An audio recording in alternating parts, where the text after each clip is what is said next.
Hey everyone, welcome to Mountain Beast Mysteries. In today's video, we're going to be talking about some extremely strange Bigfoot stories from the Appalachian region of the US that date back to the 1940s and 50s from what I gather.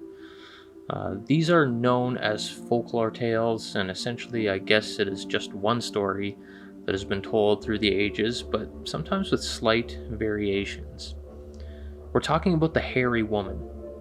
And not particularly Bigfoot or Sasquatch, but a hairy wild woman that I guess you could speculate would be, a Sasquatch-like creature.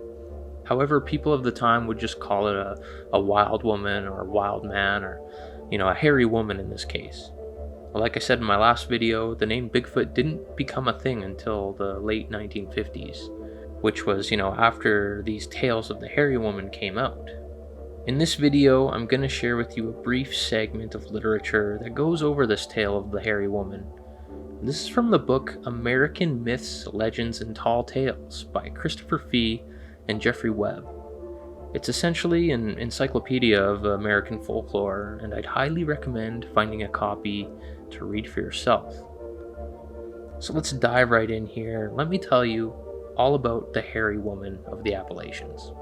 The hairy woman, or the Yahoo, is an Appalachian folktale linked to the global tradition of wild men stories and the literary theme of the traveler marooned among strangers.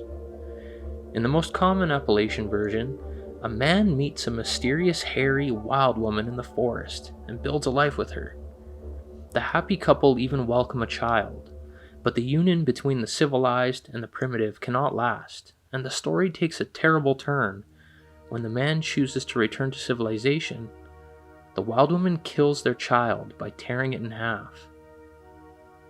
While most published versions of the folktale came from the Appalachian region of Kentucky in the 1940s and 50s, variants have been found in other states, and consistent story elements such as escape by ship across a body of water suggest that the tale traveled to the Appalachian region from overseas locations. Some scholars believe that the roots of the story go back to themes found in European literature from the 18th century. While these accounts vary in length and detail, they tell the same basic story. A man wandering in the woods comes across a cave or hole, enters, and lies down to rest. At some point, he is joined by the cave's inhabitant, a very hairy creature he recognizes as female. She accepts his presence and shares her food with him, mainly deer, although bear and chestnuts are also mentioned. They bond over food and he stays with her in the woods for about 2 years. Nature takes its course and the couple produce a child, yet the man eventually desires to return to his own kind. Against the woman's wishes, he leaves, fleeing by ship or boat across a large body of water. In anger and despair, the abandoned wild woman tears their child in two, and tosses half of it at her departing human lover. In one version, the enraged creature kills as many as 6 children. In more detailed variants, key story elements emphasize the divide between the civilized man and the primitive woman. He teaches her how to brown or broil meat over a fire.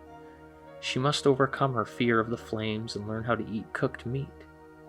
Their child is half beast, half human.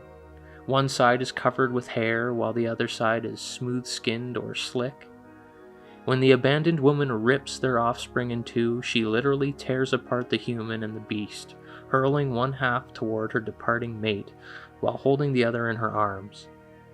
Sometimes she keeps the hairy side.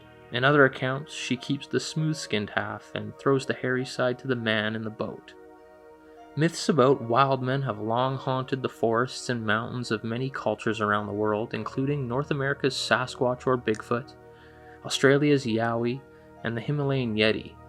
A great number of folk tales derive from these stories, and the hairy woman certainly fits within this larger tradition, but specific elements of the Appalachian folk tale, especially the dramatic ending of a shipboard escape, raise questions about its origins, since few ships beyond small river craft sailed away from the mountains of southeastern Kentucky. 2 variants collected in Virginia and Maine provide clues. Folklorist James Taylor Adams recorded a version from the Appalachian region of nearby Big Laurel, Wise County, Virginia, in 1940 that strengthens the context of the boat motif. Also called the Hairy Woman, it shares many underlying elements of the Kentucky tale, but with key differences. The story takes place on an island, and the man is the sole survivor of a shipwreck. He builds a hut, and the wild woman comes to him. Again, they have a child, half hairy, half smooth, and the man's escape is prompted when he sees an approaching ship and realizes that he wants to return to his own people. He gestures from shore, and a rescue boat is sent.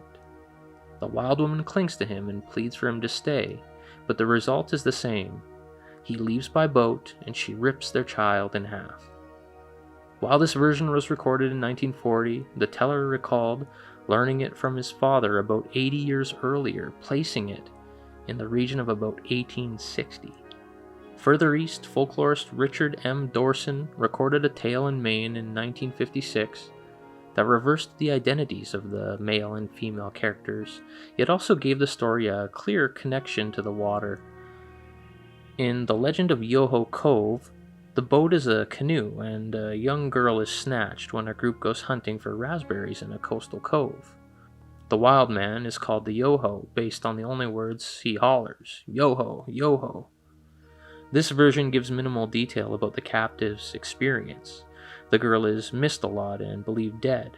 2 years later, another group hunting berries in the same cove is greeted by the long-lost girl running towards them with a baby in her arms. She is rescued, but alas, the Yoho snatches the ill-fated child and tears it in two, throwing half into the escaping canoe and keeping half for itself.